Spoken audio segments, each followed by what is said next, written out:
اور پاکستان نے پہلے ہی بتا دیا تھا کہ بھارت کیا کرنا چاہتا ہے اور بھارت کیا کر رہا ہے۔ وزیر خارجہ شاہ محمود قریشی صاحب نے اس سے متعلق کہا تھا کہ پلوامہ واقعے کے حوالے سے جو ان کے بیانات ہیں وہ آن ریکارڈ ہیں۔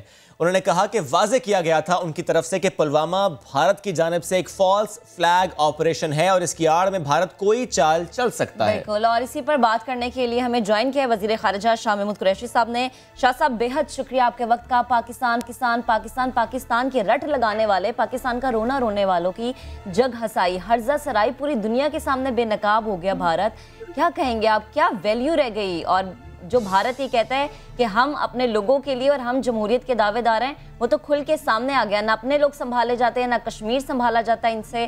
کہاں کھڑے ہیں یہ آج؟ دیکھیے، اس بھارتی سرکار کی سازش کے بے نقاب ہو گئی، اور کہتے ہیں نا گھر کو آگ لگ گئی گھر کے چراغ سے۔ یہ آگ لگی کہاں سے؟ جو ان کا رازدار تھا، جو ان کا منظور نظر اینکر تھا، جس کو کہ اب انفارمیشن یا تو دی گئی یا اس کو استعمال کیا گیا وہ فرینزی بلڈ کرنے کے لیے، وہ ہوا سازگار کرنے کے لیے، سیاسی مقاصد کے لیے۔ آپ کے علم میں ہے کہ انتخابات سے پہلے جو جنرل الیکشنز تھے، جو بی جے پی کی سرکار ہے، اس کو خاصی دقت ہو رہی تھی اور 5 ریاستوں میں سے شکست ہوئی۔ تو اپنی سیاسی ساکھ بڑھانے کے لیے ان کو ایک ناٹک رچانا تھا، اور وہ ناٹک رچایا انہوں نے پلوامہ کا جو انسیڈنٹ ہے۔ پاکستان نے فوری کہا یہ جھوٹ پر کی کہانی ہے، پاکستان کا اس سے کوئی تعلق نہیں۔ ہم نے فوری اس کو مسترد کر دیا، اس کو کنڈیم بھی کیا، اور اب ظاہر ہو گیا کہ اپنے ہی فوجیوں پر اندر سے حملہ کروا کے 40 کو مروا کے ان کی لاشوں پر سیاست کی گئی اور انتخابات جیتنے کی فضا قائم کی گئی۔ اور اس فضا میں جو ان کے کرونیز ہیں، کچھ انڈین میڈیا کے لوگ جیسے کہ ارناب گوسوامی ہیں، انہوں نے اپنا کردار ادا کیا۔ اور یہ دیکھیں کہ کتنا واضح ہو گیا اس وقت R S S, B J P government کا اور ان کے میڈیا کے ایک سیکشن کا آپس میں جو ملاپ ہے وہ واضح ہو گیا۔ اور آج اس پر نکتہ چینی ہندوستان کے جو انڈیپینڈنٹ مائنڈڈ جرنلسٹ ہیں، آج وہ سوالیہ نشان اٹھا رہے ہیں یہ کیا ہوا۔ صحیح شاہ صاحب، اور یہ آپ بات بھی مکمل کریے شاہ صاحب۔ جی آپ فرمائیے۔ جی فرمائیے۔ بس میں شاہ صاحب یہ پوچھنا چاہ رہا ہوں کہ فینسنگ لیگز ہوں، یعنی جس طرح ٹیرر فائنینسنگ کے ثبوت سامنے آتے ہیں، چاہے وہ ڈس انفو لیب کا معاملہ اور ابھی یہ جو واٹس ایپ چیٹ سامنے آئی ہے، شاہ صاحب اس واٹس ایپ چیٹ کی ویٹیج کتنی ہے کہ عالمی ادارے نوٹس لے سکیں؟ دیکھیے، اگر 3 چیزوں کو آپ آپس میں پرو دیں، آپ دیکھیں کہ یہ واقعہ جو ہوتا ہے اپنا پلوامہ کا، جی پھر آپ دیکھیں اس سے پہلے آپ دیکھیں کہ 1 اگست کو کشمیر میں کوئی کارروائی کرنی تھی، ایک ماحول بنانا تھا، اور کہا گیا کہ ہندو یاترا جو ہوتا ہے ہر سال وہاں، ان یاترا کے لوگوں کو محفوظ کرنے کے لیے ہمیں مزید فوج بھیجنی ہے، اور 2 لاکھ کے قریب مزید فوج وہاں مقبوضہ کشمیر میں تعینات کی گئی۔ مقصد اور تھا، مقصد تھا ان کو دکھائی دے رہا تھا کہ 1 اگست کے بعد 5 اگست کے غیر قانونی اور یک طرفہ سلامتی کونسل کی قراردادوں کے خلاف اقدامات ان نے کرنے تھے، تو اس کی ڈھال کے لیے وہ ایڈیشنل فوج بھیجی گئی، کیونکہ لوگوں پہ جبر کرنا تھا اور ان کو ایک ملٹری سیج کا نشانہ بنانا تھا۔ آپ کو دیکھیں، پھر آپ دیکھیں کہ یہ 14 نومبر میں نے پریس کانفرنس کی اور میں نے انٹرنیشنل کمیونٹی کے سامنے وہ شواہد پیش کیے جس پہ ہم نے کہا کہ یہ دہشت گردی کی پش پناہی کر رہے ہیں، فائنینس کر رہے ہیں، ٹریننگ کر رہے ہیں، کیمپس قائم کرتے ہیں، پھر و نوا کی سرزمین استعمال کرتے ہیں۔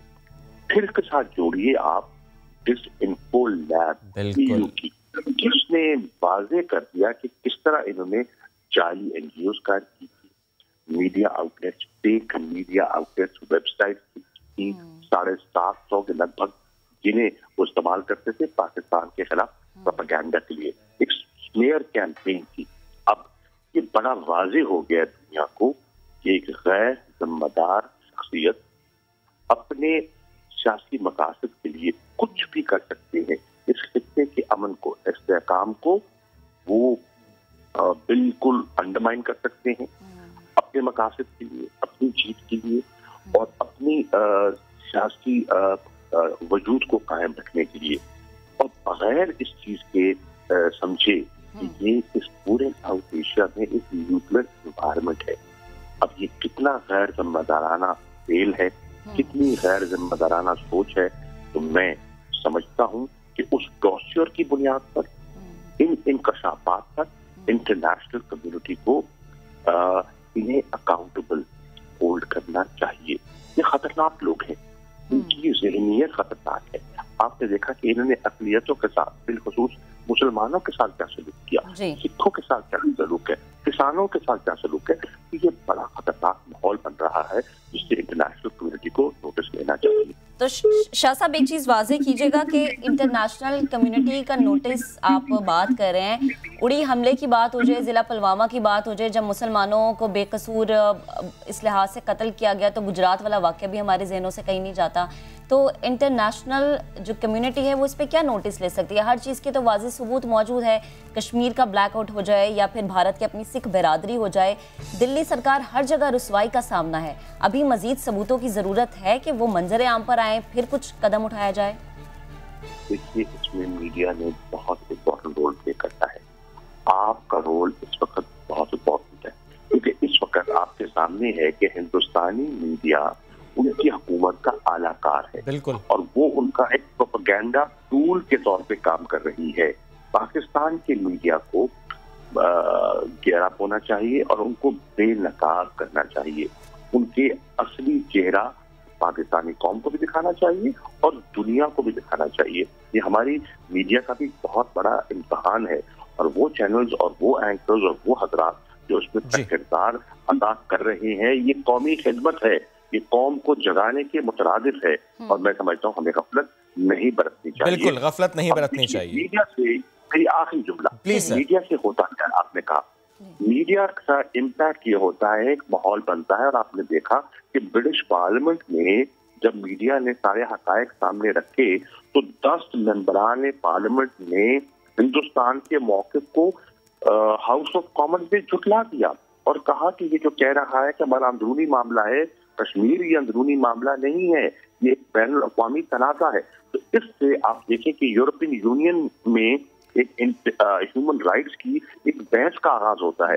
تو یہ اس وقت اتنا ضروری ہے، ایک نئی ایڈمنسٹریشن امریکہ میں آنے والی ہے، کہ ان کو باور کرایا جائے کہ جن کے ساتھ کے ناطہ جوڑنا چاہتے ہیں ان کے عزائم کتنے خطرناک ہیں، ان کا اصل چہرہ کیا ہے. بالکل درست بات. شاہ صاحب تھینک یو ویری مچ سر، ساتھ موجود تھے آپ اور اس سے متعلق ہم سے گفتگو کر رہے تھے.